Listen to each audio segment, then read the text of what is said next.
अवसरकालीन विदाय संवर्धना सभा कप्तिपदा उपखंडर सूचना और लोक संपर्क अधिकारी सरोज कुमार प्रधान को यूनिक प्रेस क्लब पक्षरु अवसरकालीन विदाय संवर्धना ज्ञापन कर शुक्रवार अपराह्न 4टा समय उदला सूचना और लोक संपर्क कार्यालय सभागृह रे संवर्धना सभा अनुष्ठित होइथिला। यूनिक प्रेस क्लब सभापति दीनबंधु बारिक, संपादक दिलीप कलिया एवं उपदेष्टा संतोष कुमार बाछिनी प्रमुख उपस्थित रही श्री प्रधान को संवर्धना ज्ञापन करथिले। प्रेस क्लब पक्षरु तांको उत्तरीय एवं पुष्पगुच्छ प्रदान करा जायथिला। गणमाध्यम प्रतिनिधि माने श्री प्रधान को दीर्घ दिनर कार्यकाल को प्रशंसा करने सहित अधिकारी भावे दायित्व तुलाई गणमाध्यमर विकास और सहयोग क्षेत्र में से जेपरी सुजोग सृष्टि करथिले से विषय रे आलोचना करथिले। तत्सहित विभिन्न सरकारी कार्यक्रम सह उदला महोत्सव एवं धुमुसार मुख्य कार्यभार सफलतार सह तुलाई से बेस प्रशंसा साउंटिथिबा वक्ता माने मत व्यक्त करथिले।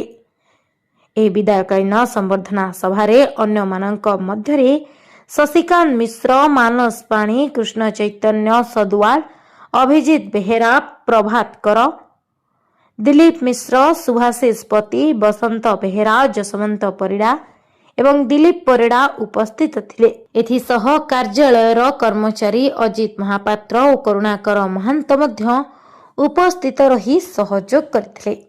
सर्वप्रथम मु धन्यवाद जणेबी यूनिक प्रेस क्लब को आज संवर्धना सभा आयोजन कर।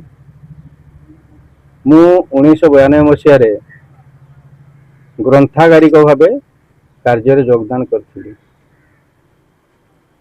1992 परठू अधिकांश समय पाखापाखि 12-13 वर्ष उपखंड सूचना संपर्क अधिकारी पदवी ये फांका पड़ा द्वारा मु सही पदवीर कार्य कर उदला महोत्सव, जनवरी 26, अगस्ट 15, उत्कल दिवस आदि जिते सरकारी कार्य सब बेसरकारी आमर जोटा उदला लेवल हुए उदला महोत्सव से कार्य सहयोग कर। 1992 पाखु ग्रंथागारिक कार्य कर सारा पर 2024 जनवरी रे मोर पदोन्नति है। मु उपखंड सूचना लोक संपर्क अधिकारी दायित्व रे पुणी उदला योगदान कली। से दिन तो मो जत्पर चेष्टा करी प्रशासनिक स्तर में जी कार्य करने कथा करने एवं गणमाध्यम प्रतिनिधि समस्त समस्या मो द्वारा जिते हो पार से समस्यार समाधान करने मु जत्पर चेष्टा कर। मो जीवन गोटे अवशोष रहीगला चाकरी काल सरीवा भितर आमर जो पुराना पाठागार थिला से पाठागार जो जगह थिला से बिल्डिंग तो पूरा 40 वर्षर बिल्डिंग डैमेज हो जाता। ताकू मो बहुत कष्ट लगी कि उपजिलापाल को अनुरोध करी आम डिपार्टमेंट ना मु पट्टा करी नहीं थी एवं तापर से बिल्डिंग को डैमेज डिक्लेयर कराला पर एस्टिमेट करी डिपार्टमेंट को पठागला। डिपार्टमेंट को आज पर्यंत से बिल्डिंग जो 84 लाख समथिंग पीडब्ल्यूडी एस्टिमेट देइथिला तार किछि एपर्यंत कार्य हेलानी जेटा कि मोर गोटे स्वप्न थिला जे मो चाकरी रिटायरमेंट करबा पूर्व से बिल्डिंग टाको मो छिड़ा करिक जीती सेटा गोटे मो चाकरी कालर अवशोष रही गला।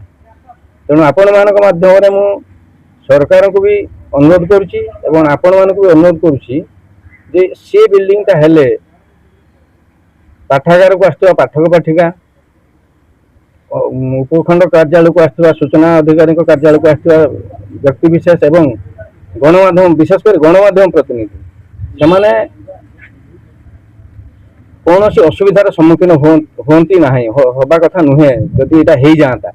तेणु आपण मान थोड़े मुझे अनुरोध करुचे आपण मैंने भी सहयोग करूँ किमी से पाठागार आ उपखंड सूचना अधिकारी नुआ नुआ बिल्डिंग केमी हो पार एति मोर अनुरोध समस्त रहा। लोक संपर्क विभाग लोक सूचना अधिकारी सब डिविजन लेवल सरोज प्रधान दीर्घ 35 वर्ष काल कार्यकाल समापन करी आज विदायकालीन दिवस उपस्थित हेबारु आमर उदुआ यूनिक प्रेस क्लब तरफ तांकर विदायकालीन संबर्धना सभा अनुष्ठित होइतिला।